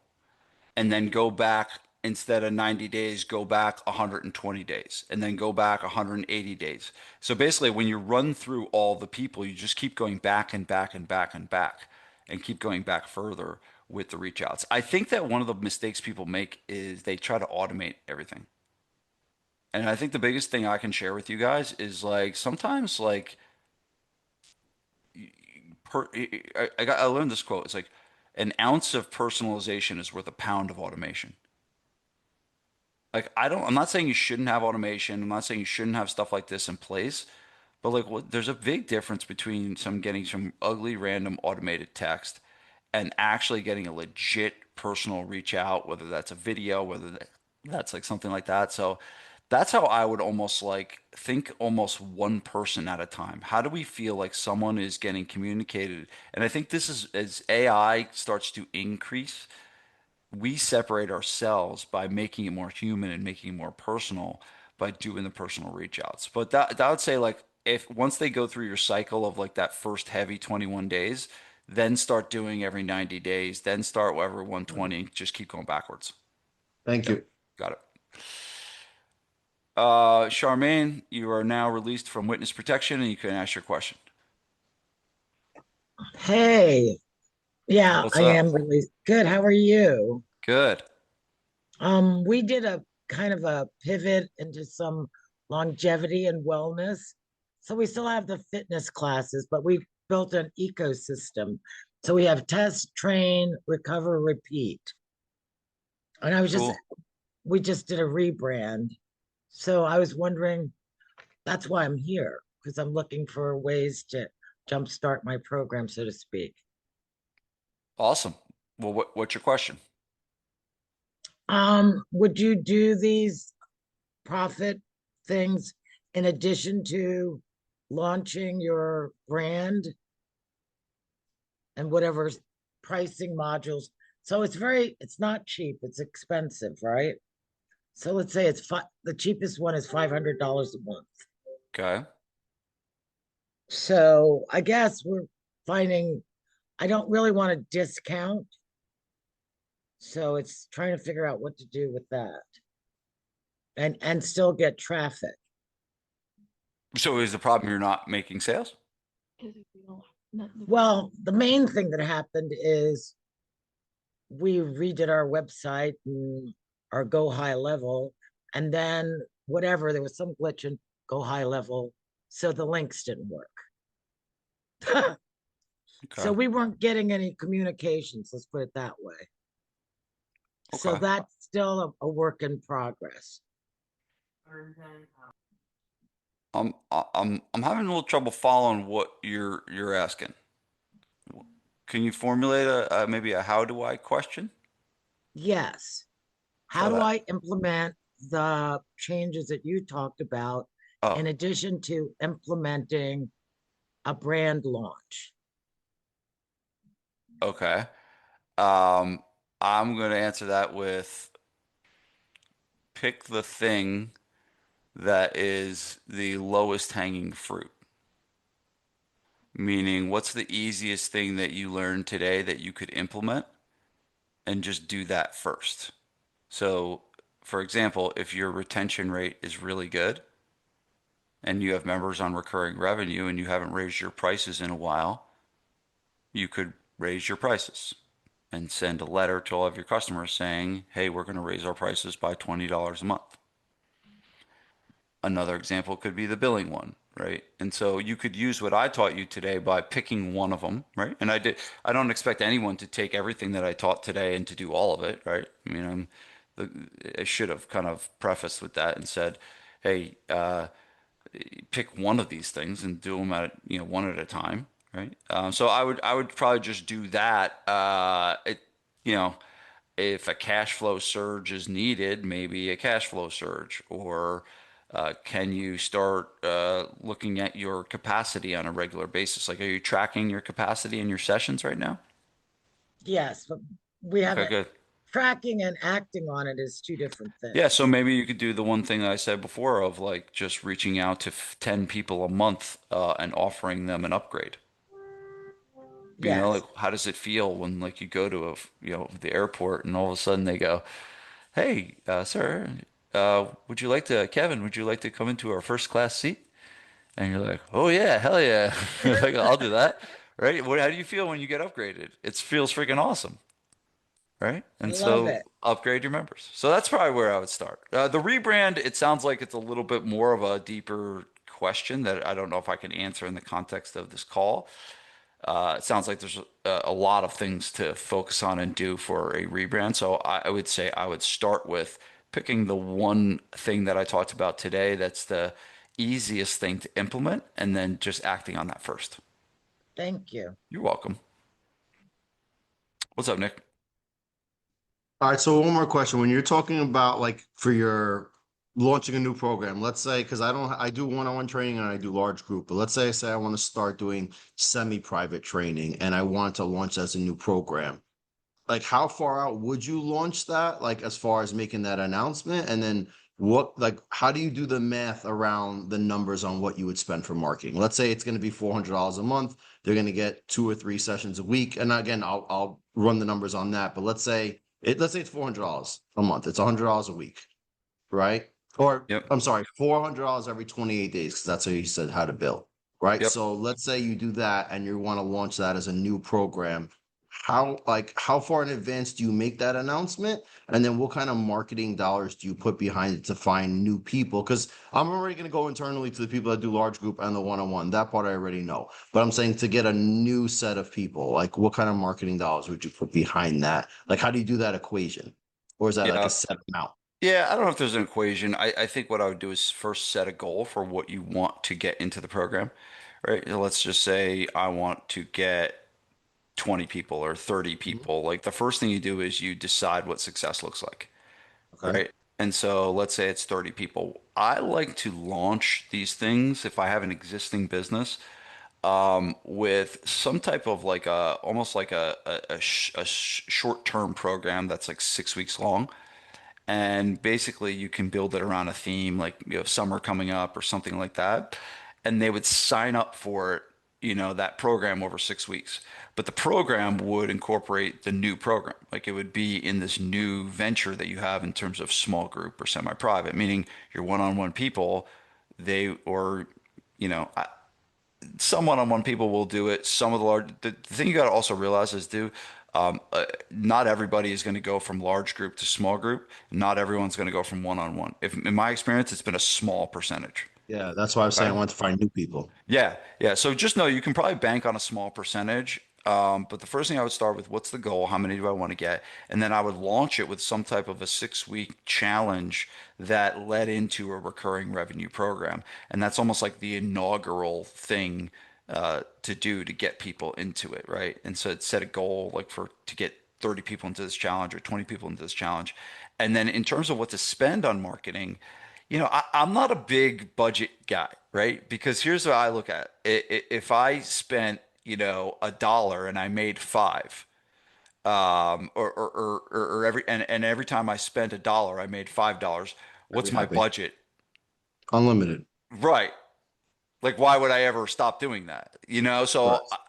I think you can give yourself like some guardrails and be like, I'm going to commit to spending X amount of dollars. You technically, could do the formula of I like to see it's called CAC to lifetime value ratio. Hmm. I like to basically see a 1 to 5 ratio. of CAC to lifetime value. And for those listening, the CAC is the cost to acquire a customer relative to the lifetime customer value. You don't necessarily know the lifetime customer value yet because it's a new It's a new program, program. right? Correct. So, but you could estimate, right? Let's just say on average you're going to be charging 400 a month.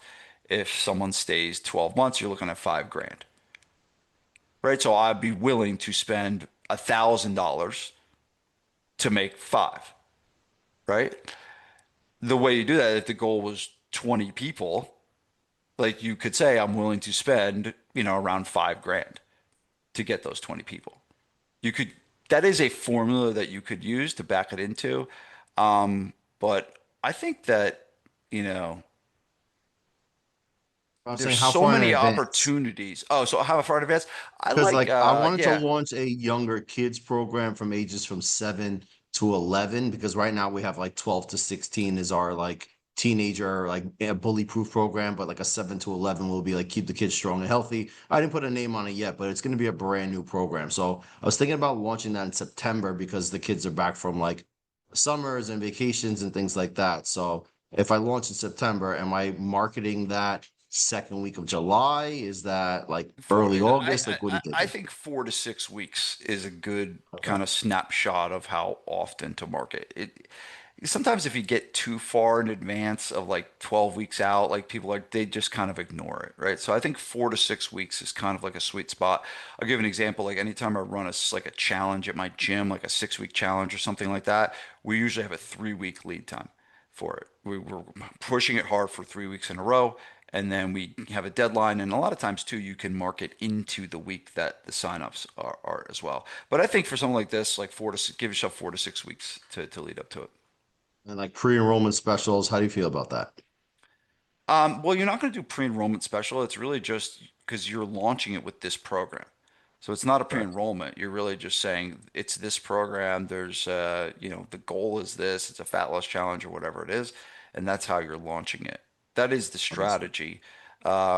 Pre-enrollment or like a founder's rate or something could be done where you give like a special discount, but I think you can do a really good job of just getting it launched with something like this. Thank you. You got it. All right. Other questions? What other questions do you have? There's a lot of you still here, so you here just to stare at me for the rest of the afternoon? Hey, It's I got a just, question. yo. I got a question. So, um, basically, I moved from one city to another city. I had about 400 and something people. 400, I say 420, 420 people. I moved about 6 miles down the road. I lost. I went down to probably about 140 because people didn't want to go across I guess the river or whatever. That's here no there, right? So when I moved over, the landlord before that, he went from $12 a square foot to $28 a square foot. And I told him I couldn't afford that. That was just like too much. So then I found a spot that was like $10 a square foot. Just trying to give you the background. Hmm. Um, $10 a square foot, which means that, of course I still had to increase my my price point at that time. Because at the time it was $35 at the time. Of course, when I moved over to the other spot, I just went up about $10, thinking, well, that was gonna be good. But I do more semi-private. I do more semi-private clients and whatever. So that was majority of my revenue at that time. You know what I'm saying? Okay. So now I'm in the process of trying to get back those same things, and I'm trying to add in group training along with it. So I'm trying to put something together to where is semi-private and group training together, as a package, and trying to do exactly what you just said about the 6 weeks or whatever, like a jump start or a kick start of the program. I'm just trying to think what would be like the kind of the price point. I was thinking between 49 $50 to 100, and I don't know. I'm just kind of throwing numbers around, but I know that I don't have necessarily a price point. Yeah. So you're looking for what's the price of what should you Yeah, charge for the price of your challenge to get people yeah, into? to get them into that. Yeah. Okay. What would be if they continued after the thing? What would be their monthly price? So it'll be if they well, normally I'd segue that um into a semi-private. So in other words, they would do either let's say $200 for twice a week with me. Um, 3 times is like 280, that kind of like, and 360 would be like 4 times or How many people in a group? usually 4. When you say usually four, is that like what Yeah, you four, allow? four is what I kind of Four can is control. Yeah, as four, opposed so to four is the capacity. yeah, about Sorry, 4. what was the price of twice a week? Twice a week is 200. So, okay, so they're paying $50 a session. Yeah. Mm-hmm. So it's $200. No, that's not right. Hold on, let me do some math here. Yeah. Thank you, man. You got it, brother. 200 divided by. No, it's not. It's not $50. It's $25. Yeah, it's 25. So the most you can make is 100 Yeah. in that session. 280 divided by 12 is 23. So 25, 23. What are you getting for like a one-on-one if you do it? Where are you located? I only that's the thing. I'm in Rock Hill, South Carolina, but it's right there What's in it Charlotte. So I'm between the both of them. But what's it like? as far as what you mean, Demographics? demographics, Yeah. um, I would say age Here, wise between 20. here's how Yeah. I figure this out. Ready for this? Okay, I'm ready. Is there more Applebee's or is there more high-end steakhouses? Steakhouses. Okay. Good. So there's money. I'm with you. I see what you're You doing. get what I'm saying? So if I all get the time that. you just tell me, hey, there's a Walmart, there's an Applebee's, and there's McDonald's, we're screwed. Yeah. We ain't getting a lot of money in that But issue. well, hey, well, there is a Walmart, a Sam's, is right there, it's like right on the As corner. long But that's I'm like, fine. Those places are everywhere, yeah, right? But yeah, if yeah, that's only what there is, there's a no, reason for that, yeah, right? And it means that that is parked there, parked at the low income yeah, places. It's not that they're there, it's that that's the only thing that's there. But if there's yeah, high-end car dealerships, high-end hotels, yeah, high-end restaurants, that means those people aren't dumb. They did their demographic due diligence and they realize yeah, that there are people that live in an area that have the money to pay for it. yeah. I'm in an industrial park, like garage kind of feel. Right. I'm right next to the golf That's course. So I went up to the golf yeah, course. that's not as important as Yeah. where is the value of the home Yes. in your direct area, Okay. right? So the first thing I think you need to do is you may not like me for saying this, right? Hey, say it, brother. Say it. I think you can do six instead of four. Okay. Every one of my I can do customers that. does. Every I one of mean, my literally, customers does six. yeah, I can do that. I mean, I guess I went from because the building I had before it was a little smaller. You know what I'm saying? To where this is like an Yeah. open Yeah. So I open think spot. that alone, right? Because now we have the capacity, right now with four, we have the capacity to make 100. Okay. This makes us the capacity to make 150. All I right. really want to try to get you to make $200 an hour. Me too. Yeah. And we can Me do too. that through so if we get that six and understand that we're not always going to have six on average. Like I don't have Yeah. anyone that's six on average. So you call it 4 to 5 is going to be the average. So it's not going to be 150. It's going to be closer to 125, right? So how do we Okay. make up that 75? Well, we do the price raise. Now, Okay. understand this. We don't have to do that right away. Yeah. But I want you to bookmark that in your mind of like, I want to Mm-hmm. be making $200 an hour every time I have a session. And I Yeah. want to do that with an 85% capacity. So my price point needs to be, how do I take 200 and divide that by 5?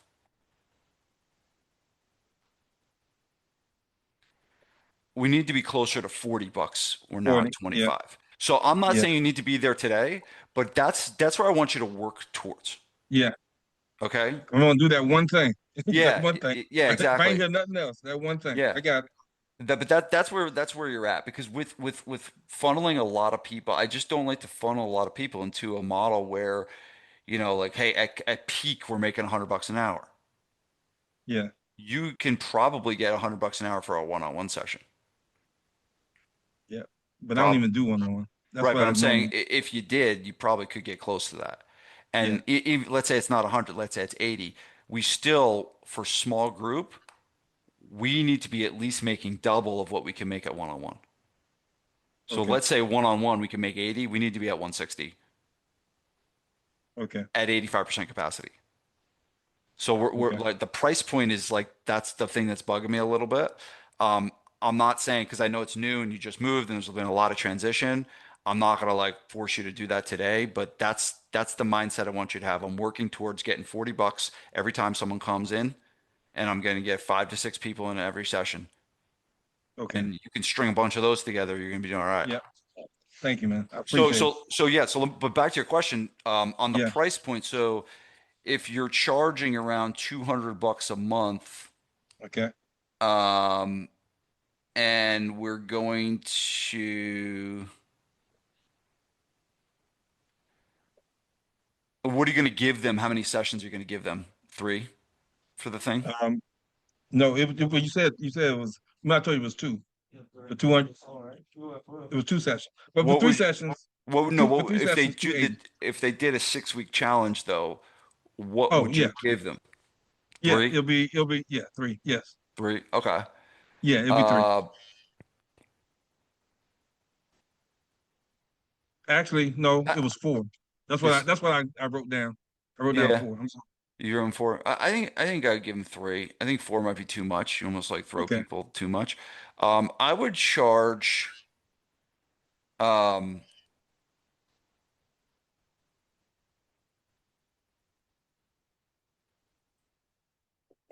I would charge 197. 197. My man. Yep. Charge 197 for 3 times a week, so it's a little less. So it's a little, we're trying to get a bunch of people in there. All right. All right. And if we can convert half of them, we're on the right track. All right. Yep. Appreciate it. Cool. You are the man. All right, brother. Good job. Good stuff. Good Yeah. question. Yeah. All right, brother. Um, Dennis, what's going on? Hey Vince, What's up? I own a martial arts school. I find what you Cool. guys doing like fascinating. I just had And a 3 hour meeting with a martial arts guy. He's got 3 locations. He just joined our group, Josh. We had so cool. everything I'm teaching applies to martial arts. The thing that seems like a little bit different is in martial arts schools, like say like jujitsu classes, you do privates and you do mostly like group sessions, but it never really gets divided into small group, large group. I find what you do fascinating. And I'm like, God, there's got to be a better answer here, like how we teach martial arts.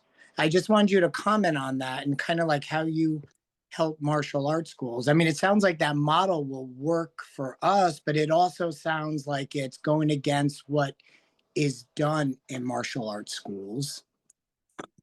Yeah. So I have a lot of experience in martial arts, and my son is in jujitsu. He's been in jujitsu for 5 years. He's 10 now, and he Mm-hmm. started when he was 5. So I'm at jujitsu school every day. Um, he's on like the comp team. I'm like very wrapped up in the whole thing. So cool. Yeah, no, it's amazing. Um, I think there's a couple ways to look at this, right? You can take some of the things that I taught today, and everything would apply, right?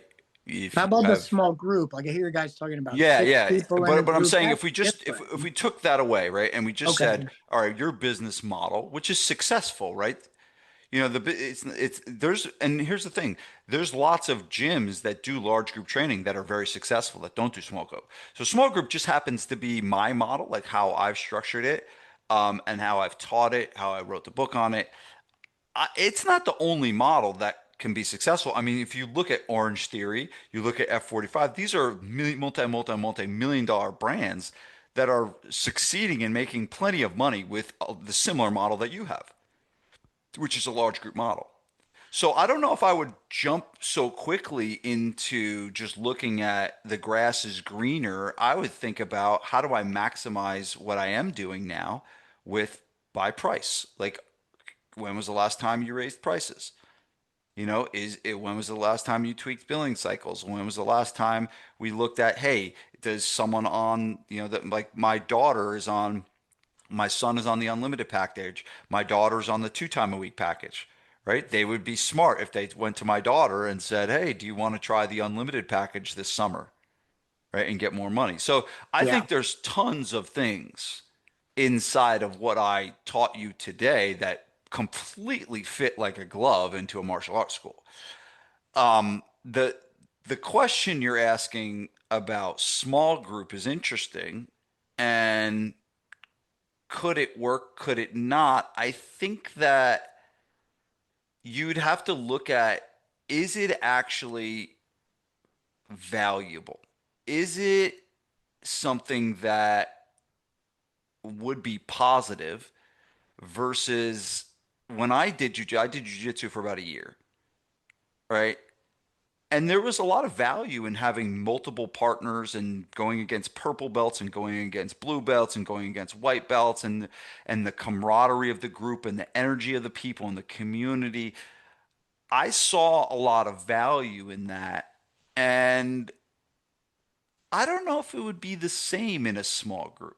Maybe if you had a specialty small group of older guys like me that here's where I think it could work. You ready? I think it possibly works in a couple different ways. I think the first way it works is if you have people that are super serious about competing and they Yeah. don't want to pay for privates, Mm-hmm. right? Because when I was, my son does privates every week. It's 150 an hour. Like I'm $600 a month in to his privates on top of I'm spending over $1,200 a month on jujitsu right now. So I'm a good customer for you, right? Um, but at the end of the day, I would probably prefer him to be in a small group with 3 or 4 other kids and pay $50. And I would think it would probably be very similar. I don't think he needs to be one-on-one with his instructor. So I Yeah. think it could work there. I think the other way it could work is mini beginner small groups, right? Yeah. Where you have people that are just starting out in jujitsu that may be totally intimidated by the class, and that you have a small group beginner session that is a little bit more money up front, where they're getting more individual attention, and maybe it's designed as an on-ramp program where it's designed to be in this for three months, and then you go into the big classes, but some people stay forever, and there's a difference in cost in there. I think those are two areas where it possibly could work. But Dennis, I don't know if I would be so quick to blow up a model that I don't know much about your business, right? Um, but don't be so quick to blow up a model because you hear other things working in other places. I think that the martial arts model, when it's run well, can be very, very profitable. I mean, I look in there sometimes at my kids' classes. They have a pretty big dojo. It's about 5,000 square feet, but there's like sometimes 40 kids in there. And I'm doing the math, and it's like, okay, 40 kids, 10 to $15 a session. Okay, they're making some good money in that hour. And plus, on top of the fact that they pay one instructor, the rest are all volunteer. It's like, okay, let's string a couple of those together, and we're doing all right. So I don't think that your model is broken by any means, and I would be running away from it.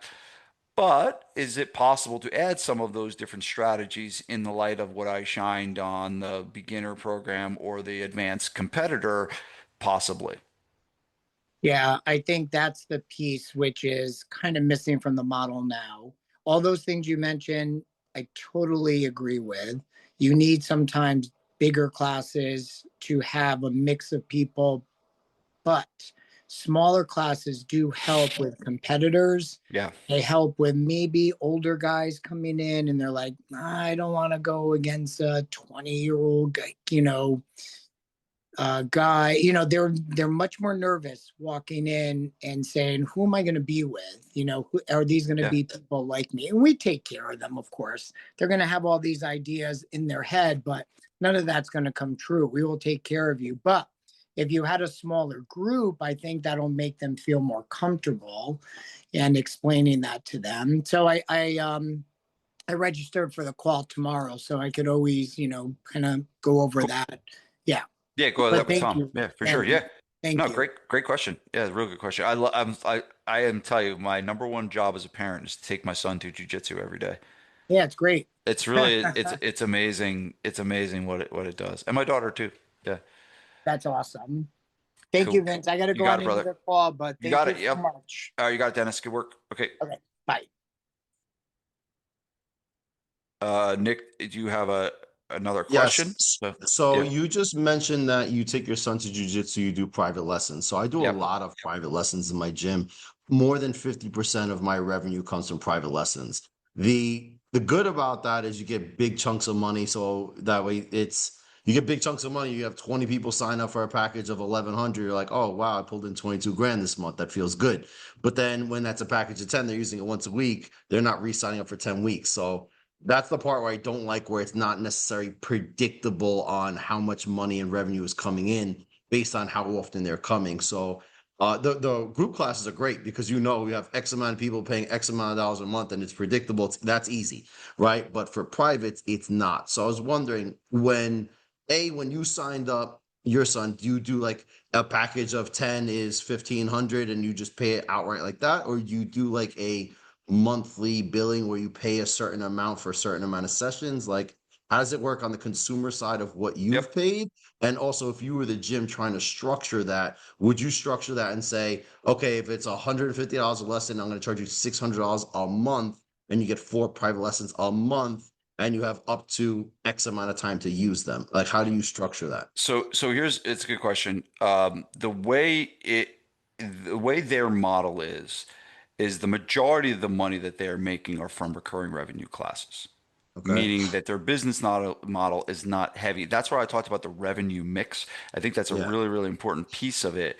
If one-on-one is a very, very high percentage of your revenue mix, and you Correct. do bill package wise, you're 100% right.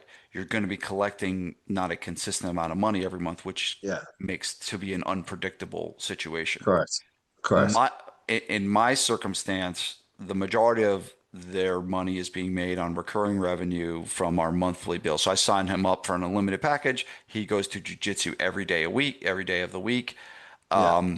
We do up one private a week on Saturdays. Okay. I would be very hesitant to do a monthly billing for two reasons. One, we're not always around. This Saturday, we're not there. Okay, we're going down the shore. Two, Okay. my son competes.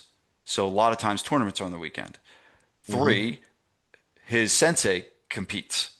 So a lot of times he's not there on the weekend.